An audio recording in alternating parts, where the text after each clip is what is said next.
Assalamualaikum warahmatullahi wabarakatuh.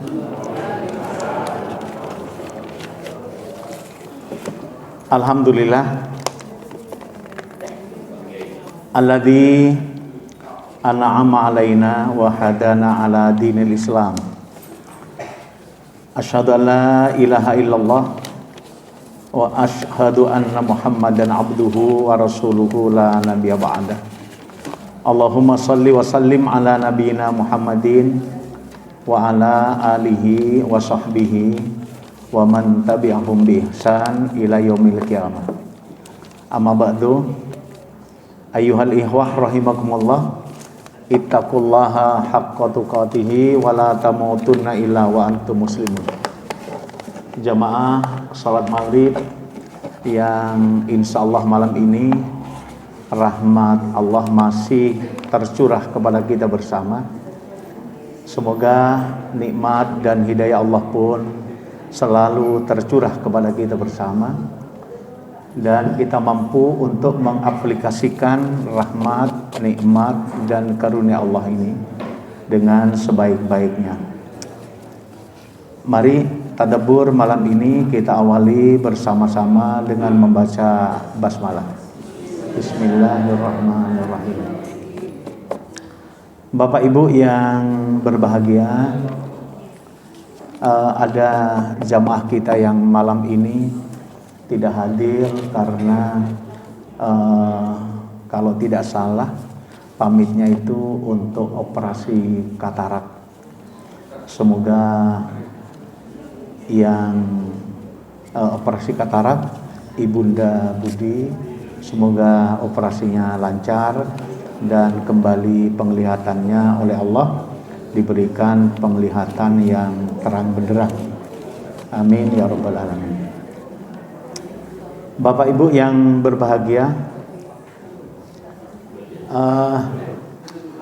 kemarin kita bicara apa, Mas?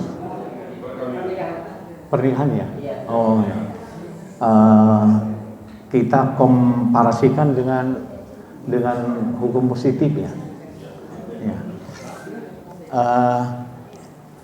Kita berharap apa yang kita bicarakan, kalau kemudian kita punya niat untuk kemudian melaksanakan apa yang kita bicarakan bersama, maka itu ketika kita masuk dalam proses itu namanya barokah.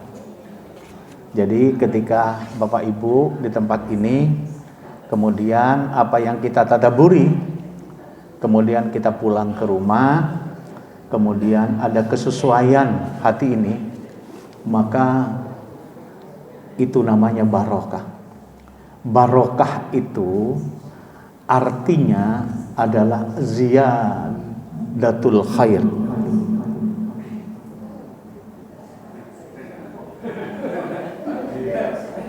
Apa Mbak? Hah? Ada gangguan? Oh. Ziyadatul khair itu bertambahnya kebaikan.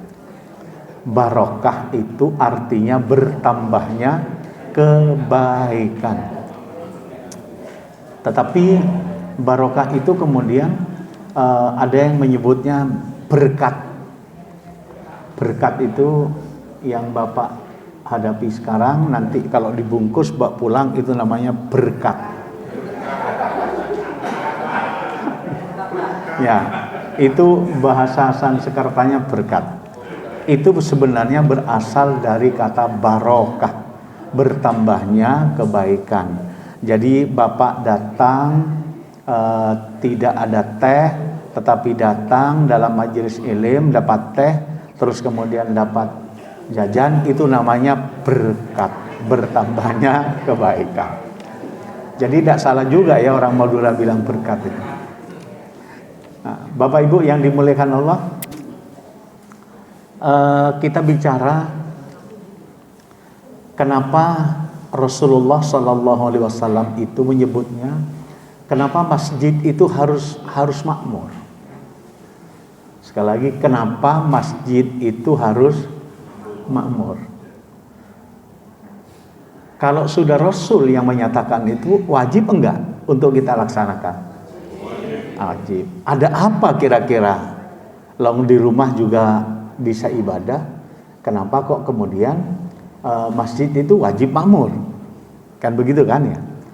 Mari kita pahami bersama kenapa Rasul itu berkata begitu. Kenapa berkata begitu? Karena itu adalah firman Allah. Lagi itu firman Allah. Ketika Rasulullah SAW mendapat predikat nubuah tersandang pada dirinya di tahun 610 Miladiah. Selama 13 tahun Rasulullah itu hanya bertumpu dalam hal keimanan. Yang diberikan itu ketauhidan dan keimanan. 13 tahun itu. 13 tahun. Di samping Rasul memperdalam untuk keimanan dan ketauhidan, dalam tanda kutip semuanya itu akidah, maka Rasul mengadakan pengkaderan. Apa yang dikader oleh Rasulullah? Sahabat-sahabat Rasul dikader untuk besok setelah Nabi meninggal ada keterusan dakwahnya. Maka karena Rasul rumahnya kecil, ibu, bapak kalau di Mekah itu dulu ada perpustakaan. Perpustakaan itu rumah Nabi dulu. Dulu desa, dusun itu ya, namanya Si'ib. Kemudian peradaban Islam tambah maju, maka kemudian dusun itu dibikin perpustakaan. Sekarang kayaknya perpustakaan sudah tidak ada, sudah hotel-hotel untuk mendekati tentang jemaah haji yang membeludak seluruh dunia. Kesadaran untuk beribadah umroh itu besar. Kalau dulu anak-anak itu mesti dibawa rekreasi ke Bali. Sekarang mayoritas umroh. Ya alhamdulillah ya, orang tuanya matur nuwun Mas. Matur nuwun. Saya tunggu memang mulai tadi. Kok banyak sekali nih. Alhamdulillah. Tuh 2, 3, 4, 5, 6, 7. Dapat 7 berarti yang memberikan ini sudah dapat 70 ajar, 70 pahala. Nah, semoga Allah melipat gandakan pahala dan rezekinya, termasuk yang ikut minum dan menyelesaikannya. Lah, namanya itu Dar Al-Arqam. Dar itu rumah, Arqam itu rumahnya Arqam. Jadi dikader oleh Rasulullah, betul-betul Rasulullah memompa dia memahami tentang akidah. Ini yang banyak dilupakan oleh kita. Banyak dilupakan oleh kita. Sistem pengkaderan ini banyak dilupakan. 13 tahun itu lamanya. Lah, ketika ekonomi umat Islam ditekan, maka kemudian Allah menyuruh untuk kemudian khuruj, untuk hijrah, meninggalkan kota Makkah. Khuruj itu suruh pindah oleh Allah dari tempat itu, tidak baik.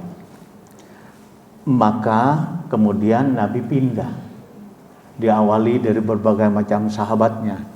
Ketika Nabi sampai di Madinah, saya tidak bercerita perjalanannya karena itu panjang kalau saya cerita Nabi sampai ada di goa dan lain sebagainya, panjang. Nabi sampai di Madinah, dulu namanya Yasrib. Yasrib. Sebelum masuk Yasrib itu namanya ada Kuba. Kalau sini mungkin namanya Kelurahan Kuba kalau sekarang. Di situ Nabi membangun masjid bersama teman-temannya. Yang dibangun apa oleh Nabi? Nabi itu loh mondong sendiri. Kalau sekarang tuh bata besar itu kan digali dari tanah liat, dipondong oleh Nabi. Ketika bau Nabi itu takut lecet, maka kemudian Di kepalanya itu diletakkan di sini oleh Nabi. Termasuk memikul pohon kurma untuk bikin tiangnya. Masjid Nabi di Kuba itu tidak ada atapnya. Ininya tanah, pasir. Maka suatu ketika masjid itu dikencingi oleh orang Yahudi, karena kencing itu masih bisa masuk ke dalam tanah. Coba kalau Yahudi kencing di sini, pecentar so Pak Parman nantinya itu, ya toh. Lah itu masjid namanya Kuba. Orang yang sholat di Masjid Kuba 2 rakaat setelah kita naik ke masjid, setelah tahiyatul masjid, kemudian sholat di Kuba itu 2 rakaat, sama ajrnya, sama pahalanya dengan orang melaksanakan ibadah umroh. Hanya 2 rakaat lah itu. Lah Allah Maha Adil itu. Sama dengan orang yang miskin, orang yang tidak kuasa untuk melaksanakan haji, maka diberi jaminan oleh Allah sebelum pelaksanaan selesai, maka orang yang tidak punya kekuatan melaksanakannya, tidak punya kuasa baik di perjalanan maupun uangnya, maka disuruh berpuasa Arafah, itu dosanya diampuni 2 tahun. 1 tahun sebelumnya atau 1 tahun sesudahnya. Itu keadilan Allah. Maka di Masjid Kuba itu hanya umroh. Bagi mereka yang tidak bisa sholat di Masjid Kuba, Allah berikan alternatif. Hei umat Islam yang tidak bisa kau laksanakan sholat di Masjid Kuba, masjid pertama kali di Yasrib tidak bisa kamu, maka hendaklah kamu datang ke masjid, kemudian kamu tahiyat al-masjid, kemudian qobliyatas subuh, kemudian subuh, kemudian istighfar, perbanyak setelah dari sepertiga itu, kemudian berzikir, berdoa, kemudian taklim, kalau tidak ada taklim ngaji, tadabbur sendiri, jangan berpindah ke lokasinya sampai terbit matahari. Setelah terbit matahari, biarkan beberapa derajat naik matahari itu, maka namanya isyraq. Begitu sampai surut, sholatlah 2 rakaat. Rangkaian itu, kata Rasulullah, Allah menjanjikan sama pahalanya dengan kita ibadah umroh dan ibadah haji. Coba bayangkan, tidak umrah saja lah ya, dengan ibadah haji sempurna kata Rasulullah. Itulah keadilan dalam Islam. Jangan kemudian bahasa iya enak yang kaya. Allah memberitahukan itu.